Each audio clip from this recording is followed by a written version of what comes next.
ಅವರ ನಾನು ಮೊನ್ನೆನೆ 3 ದಿನದಲ್ಲೇ ಹೋಗಪ್ಪ ಅಂತ ಹೇಳಿದ್ದೆ ನಾನು. ಆಮೇಲೆ ಎಚ್ ಕೆ ಪಾಟೀಲ್ ಕಳಿಸಿದ್ದು ನಾನು. ಎಚ್ ಕೆ ಪಾಟೀಲ್ ಹೋಗ್ರಿ ಅಂತ ಹೇಳಿ ಕಳಿಸಿದ್ದು ನಾನೇನೆ. ಅವರು ಆಮಂತ್ರಣನೂ ಕೊಟ್ಟಿದ್ರು ಅವ್ರಿಗೆ, ನೀವು ಬರ್ರಿ ಚೀಫ್ ಮಿನಿಸ್ಟರ್ ಜೊತೆ ಮಾತಾಡೋಣ, ಸಕ್ಕರೆ ಮಾಲೀಕರ ಜೊತೆ ಮಾತಾಡೋಣ, ಕಾರ್ಖಾನೆಗಳ ಮಾಲೀಕರ ಜೊತೆ ಮಾತಾಡೋಣ ಅಂತ. ಅವರು ಬರಕ್ಕೆ ಒಪ್ಪಲಿಲ್ಲ. ಪ್ರಹ್ಲಾದ್ ಜೋಶಿ ಅವರು ಕನ್ಸ್ಯೂಮರ್ ಅಫೇರ್ಸ್ ಮಿನಿಸ್ಟರ್, ಅವ್ರಿಗೆ ಬರ್ತಾರೆ MSP. ನಿಮ್ಮ ಸಚಿವ ಸಂಪುಟದಲ್ಲಿ ಪಕ್ಷದಲ್ಲಿ ಮತ್ತೆ ನಿಮ್ಮ ಸಚಿವ ಸಂಪುಟ ತುಂಬಾ ಜನ ಸಚಿವರು ಸಕ್ಕರೆ ಕಂಪನಿ ಮಾಲೀಕರು ಎರಡು ಕಡೆ ಬಿಜೆಪಿ ನಿಮ್ಮ ಸಚಿವ ಸಂಪುಟದಲ್ಲಿ ಒಂದು ಸಚಿವರು ತುಂಬಾ ಜನ ಸಕ್ಕರೆ ಕಂಪನಿ ಮಾಲೀಕರು ನ್ಯಾಯಯುತ ಬೆಲೆಯನ್ನು ಕೊಟ್ಟಿದ್ದಾರೆ. ಎಲ್ಲ ಎರಡು ಪಾರ್ಟಿ ಇದ್ದಾರೆ. ಈಗ ಬಿಜೆಪಿ ಅವರು ಇಲ್ವಾ ಮಾಲೀಕರು? ನಿರಾಣಿ ಯಾರು? ಅಲ್ಲ, ನಂದಿರ್ಲಪ್ಪ, ನಿರಾಣಿ ಯಾರ್ರಿ?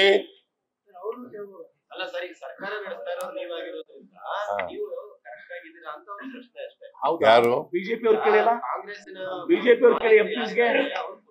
ಈಗ ಎರಡೂ ಕಡೆ ಇದ್ದಾವೆ ಶುಗರ್ ಫ್ಯಾಕ್ಟ್ರಿಗಳು. ಈ ಕಡೆನೂ ಇದ್ದಾರೆ, ಕಾಂಗ್ರೆಸ್ನವರು ಇದ್ದಾರೆ ಓನರ್ಸು, ಬಿಜೆಪಿ ಅವರು ಇದ್ದಾರೆ. ಹಂಗ್ ನೋಡಕ್ ಹೋದ್ರೆ ಬಿಜೆಪಿ ಅವರೇ ಜಾಸ್ತಿ ಇರೋದು. ಯಾರು?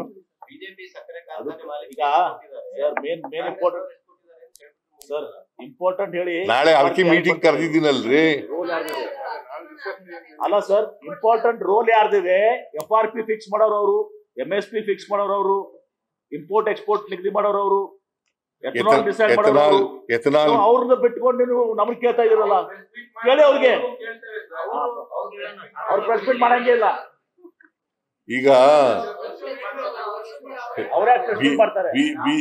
ಬಿಜೆಪಿ ಅವರು ಅಲ್ಲೇ ಹೋಗಿ ಮಲಿಕತ್ತಾರೆ. ಅವ್ರು ಯಾಕೆ ಹೋಗಿ ದಿಲ್ಲಿನಲ್ಲಿ ಹೋಗಿ ಪ್ರಧಾನಮಂತ್ರಿಗಳ ಹತ್ರ ಹೋಗಿ ಕೂತ್ಕೊಂಡು ಮಾತಾಡಲ್ಲ? ಯಾಕೆ ಮಾತಾಡಲ್ಲ?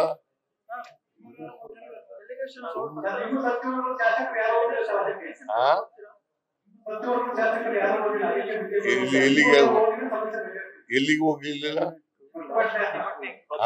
ಪ್ರಧಾನಮಂತ್ರಿ ಕಡೆ ಹೋಗತ್ತೇಳು. ನಾನೇ ಕೇಳ್ತಾ ಇದ್ದೀನಲ್ರಿ, ಟೈಮ್ ಅವ್ರ ಹತ್ರ ಕೇಳ್ತಾ ಇದ್ದೀನಿ. ಅವ್ರು ಕೊಟ್ರೆ ನಾಳೆನೆ ಹೋಗ್ತೀನಿ.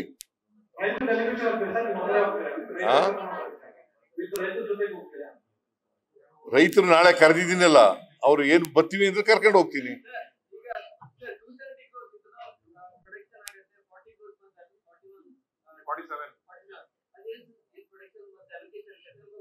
ಈಗ ನೋಡಪ್ಪ, 270 crore ಲೀಟರ್ ಉತ್ಪಾದನೆ ಮಾಡ್ತೀವಿ ನಾವು ಎಥನಾಲ್. ಕೆಪಾಸಿಟಿ ಇರೋದು ನಮಗೆ, ಸ್ಥಾಪಿತ ಸಾಮರ್ಥ್ಯ ಇರ್ತಕ್ಕಂಥದ್ದು ಅಷ್ಟು. ನಮಗೆ ಆಯಿಲ್ ಕಂಪನಿಯವರಿಗೆ 41 ಕೋಟಿ ಲೀಟರ್ ಮಾತ್ರ ತಗೊಳ್ಳಿ ಅಂತ ಹೇಳಿದ್ದಾರೆ. ಸರ್ 47.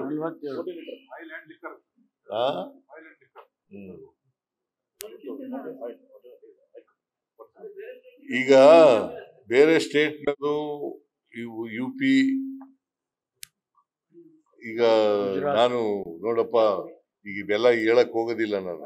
ಯಾವ್ಯಾವ ಸ್ಟೇಟ್ ನಲ್ಲಿ ಎಷ್ಟೆಷ್ಟು ಉತ್ಪಾದನೆ ಮಾಡ್ತಾರೆ, ಎಷ್ಟು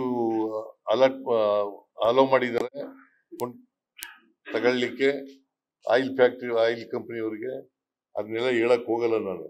ಗುಜರಾತ್ 71%, ಈಗ ನಮಗೆ ಗುಜರಾತ್ ನಲ್ಲಿ 71%, ನಮಗೆ 17.4%.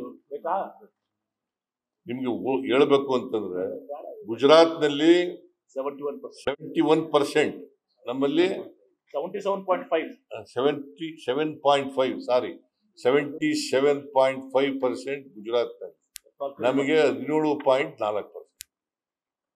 ಇದು ನ್ಯಾಯನಾ?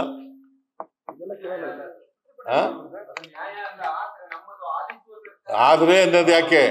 ಇದು ನ್ಯಾಯ ಅಲ್ಲ ಅಂತಂದ್ರೆ ಮುಗ್ದೋಯ್ತು.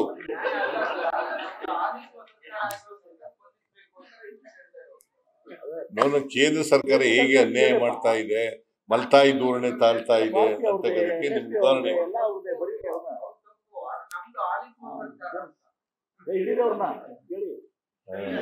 ದಯಮಾಡಿ ಪ್ರಹ್ಲಾದ್ ಜೋಶಿ ಹೋಗಿದಾರ ಇಲ್ಲಿವರೆಗೆ?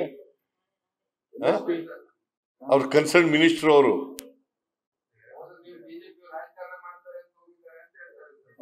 ನೋ ನೋ ನೋ ಬಿಜೆಪಿ ಅವ್ರ ರಾಜಕಾರಣ ಅಲ್ಲೇ ಹೋಗಿ ಮಲಗಿದ್ದಾರೆ ವಿಜೇಂದ್ರ.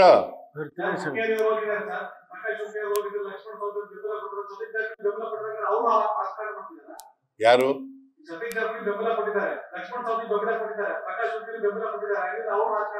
ಸತೀಶ್ ಜಾರಕಿಹೊಳಿ 2200 ರೂಪಾಯಿ ಫಿಕ್ಸ್ ಮಾಡಿದ್ದು ಡಿಸಿ ಅವ್ರಿಗೆ ಹೇಳಿದಂತದ್ದು.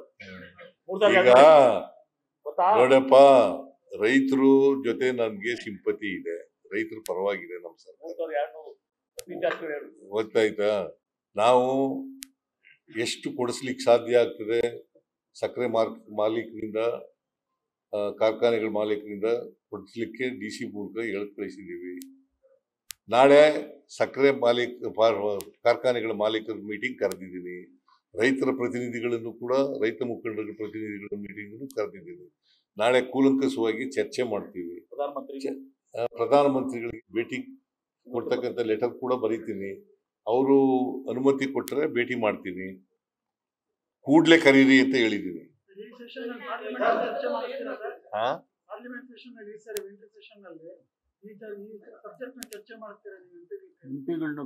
ಹೌದು, ಎಂಪಿಗಳಿಗೂ ಕರೆದಿದ್ದೀನಿ. ನ್ಯೂಸ್ ಫಸ್ಟ್, ನಿರ್ಭೀತಿಯಿಂದ ನಿಮ್ಮ ಪರವಾಗಿ.